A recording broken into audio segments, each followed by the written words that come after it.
అధిపతి అన్నాడు. ఏ పని చేసే వ్యక్తి అయినా నారాయణన్ గారు అధ్యక్షులు అంటే ఆయన ఒక్కడే చేయలేడు, కూర్చొని చెయ్యడు. ఎందుకు? మీరంతా గణం కావాలి. మొత్తం ఇక్కడ ఎంతమంది ఉన్నారో ఇంత గణం ఆయన వెనక నిలబడాలి. గణనాయక, అప్పుడు కార్యసిద్ధి అవుతుంది.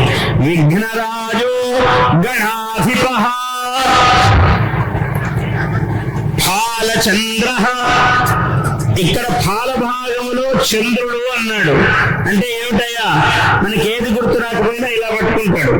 ఎవరైనా గుర్తు రాకపోతే ఇలా అంటాడు, గుర్తు రాకుంటే ఇలా వెంటనే చేయి పట్టుకోడు. చేతికి దానికి ఏమి సంబంధం లేదు. బుద్ధి, జ్ఞానము, ఇక్కడ జ్ఞాననేత్రం ఉన్నది. అందువల్ల ఫాల చంద్రుడు, చంద్రుడు వెన్నెల, అమృత కిరణుడు, అమృత ప్రసారము కావాలి.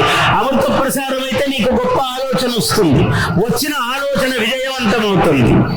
ఫాల చంద్రో గజానన, గజాననము, గజాననం ఏమిటంటే ఎప్పుడు శుభలక్షణం అండి. ఏనుగు, ఏనుగు కనపడితేనే సంతోషం. ఎవరికైనా ఏనుగు కనపడగానే ముఖం మనకు కూడా ఇంత ముఖం అయిపోతుంది, ఆనంద ముఖం. దాని ముఖమే ఇంత ఉంటుంది. ఏమన్నా ఇంత ముఖం ఉంటే ఏముంది చూడడానికి? ఇంత పెద్ద ముఖం, ప్రశాంతంగా ప్రసన్నంగా మెల్లని చూపులు. అన్ని మర్చిపోయాము కదా మనము.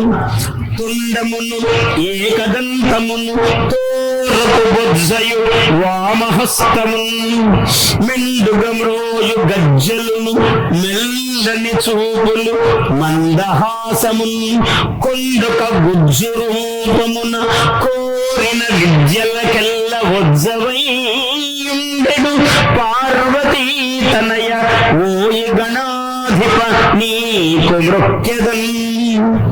ఈ పద్యం తల్లులందరికీ రావాలి ముందు, తర్వాత పిల్లలకు వస్తాయి. అన్ని పద్యాలు మర్చిపోయినాం మనం. ఒకప్పుడు ఎప్పుడో మా చిన్నప్పుడు చెప్పేవాళ్ళండి అంటారు. నా పనే పద్యాలు చెప్పడం. అందరికీ ఎక్కడ పోయినా పద్యాలు. నా ఇది చూడండి, అన్ని దాని నిండా పద్యాలే ఉంటాయి. అవధాన సరస్వతి పీఠం అని ఉంటుంది. అందరికీ పద్యాలు చెప్పడమే పని నాకు. నేను పుట్టినప్పటి నుంచి ఇదే పని చేస్తున్నా. అంటే నా పని ఇది. అందువల్ల తొండముని కథ అందరు ఒక్కసారి పలకండి హాయిగా. అసలు ఈ పూట ధన్యము గాని. తొండముని కదంతమును, ఎంత బాగా పలుకుతున్నారు మీరంటే. నేనెక్కడ చెప్తున్నాను, మీరెక్కడ పలుకుతున్నారు? తొండమునే కదంతమును